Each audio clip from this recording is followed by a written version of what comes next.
Here we go.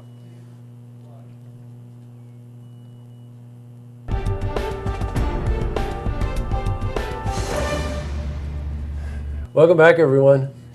Well, to say we're living in changing times is a bit of an understatement.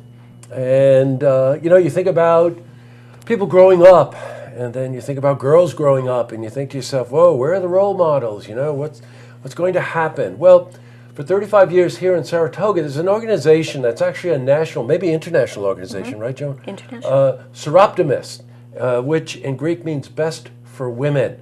And last year I had the opportunity to meet my guest, and she's back again this year. This is Joan Gerhardt, who is, it's kind of hard to describe. You've been involved for 17 years with Soroptimist, so you've been president, past president, committee chair, and volunteer and everything. A bunch of other things, yeah. Sure, but you're back here because we're going to talk about the fundraiser. That's right. So first, welcome back. Thank you. Thank you for having me. You're quite welcome. Tell us a bit about the background on Soroptimist. Well, Soroptimist International is an international organization. There are clubs all over the world in 120 countries. Wow. And these clubs all raise funds to support women and girls in their local communities and globally. Yeah. And our whole effort is focused on empowering them, either financially, socially, giving them the tools they need to elevate themselves in their lives. Yeah, when you think about, as I opened, right, with role models, right? It's very hard. Yes. I'm finally of the age, Joan, where I look at videos and I think, what's going on here? Where's the positive, role models for girls growing up? And I know the organization is involved in a lot of things. You had mentioned that, and we'll get into this. They do 2 fundraisers a year, right? Correct, and one is coming up this Saturday. That's right. Okay, got it. And the money that is raised stays locally and also helps the international organization. But locally, who benefits from it locally? Oh, it's a number of organizations, from the Saratoga Senior Center, Franklin Community Center, programs that support cancer patients and survivors, Captain down in Clifton Park, that's doing a lot for youth and for young adults. So it really runs the gamut. Yeah, all under the one sort of central theme of best for women. Correct. The theory being that if you are able to elevate a woman, she will then elevate the quality of life for her whole family. Right. So you're not only touching that one person, but it's really being extrapolated much beyond that. Mm-hmm. Just a quick sidebar here. Plenty of cultures around the world that understand exactly what you're saying naturally, and then sometimes it seems in this particular culture it goes kicking and screaming that people don't recognize what you just said, which I think is one of the basic tenets of even being human, right? Yeah. In a lot of ways, Well, and even here in Saratoga County, I'd like to think that we don't have issues affecting women and girls, but in fact we do.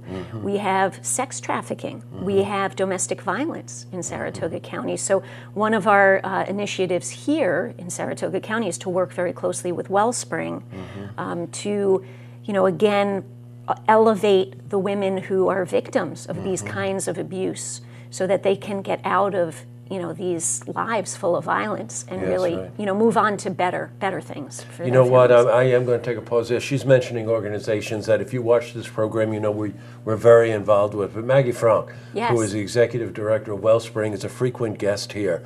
And the stories that she tells me about some of the challenges that women and girls face in our own community right here where we live would numb you sometimes. And then the efforts that they go to help build bridges for these individuals. Also, Franklin Community Center, Jamie is a frequent guest here. The Senior Center, Lois is a frequent guest. Right. And I hear about this, and I hear about the work that your organization does. And Captain is that organization. Are they based out of Clifton Park, right? Yes, that's correct. That really works to help youth and in a number of very, very important ways. Now, we're talking about a significant amount of money here. You're talking, I think you told me $50,000? Yeah. $50,000? Give or take each year. Right. That we're able to raise and turn around and send it out the door. right now. Do you have a criteria for these organizations? It varies a little bit each year. It depends on the applications that we get in.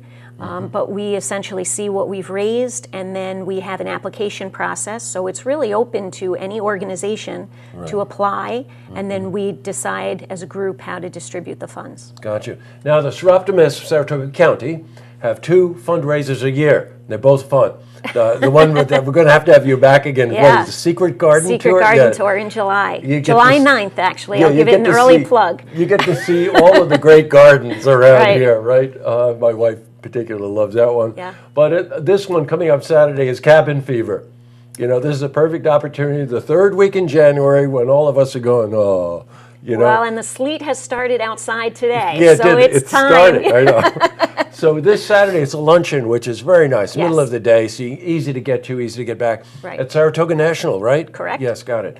11 to 2. Now, I remember last year, particularly well noted for the silent auction. That's right. Wonderful. Yeah. You know, we're so fortunate that we have so many local companies, businesses willing to donate to our cause, which makes for a great silent auction. So we have wonderful baskets that will be available, you know, to for browsing and purchasing. And it again, a wonderful way just to sort of shake off this cabin fever. Every year you have a guest speaker too. Correct, that's and right. The guest speaker this year is Carrie Matthews? Casey Matthews. Okay. Yeah. And she's written a book called Preemie about her own experience being a mom for a preemie. Yeah. And, you know, that's something that you probably would love to hear. Yeah, right? But you know, her message is actually a little broader than that. It really resonates, I think, with people beyond, you know, a child rearing age person, because what she really speaks to is facing adversity and challenges, you know, the challenges that life brings, particularly in moments that you might not be prepared. Like when you're not expecting to have a premature birth, which is what she experienced. So I think the message is really a meaningful one for many people. Good. All right, you've got it. It's this Saturday, which is the 21st, I think, at Saratoga National, right out 9P here. Tickets still available yeah, at tickets the still door. Available at the door. And they get about 200, 250 people every year. They raise this money, and the money goes directly to those organizations we were talking about. Well, Joan, it's really nice to have you in again. Thanks for coming back. Thank you so much. And good luck this weekend. You bet. Okay, Thanks. Nice to see you. To see this interview again, you can head to our website, looktvonline.com.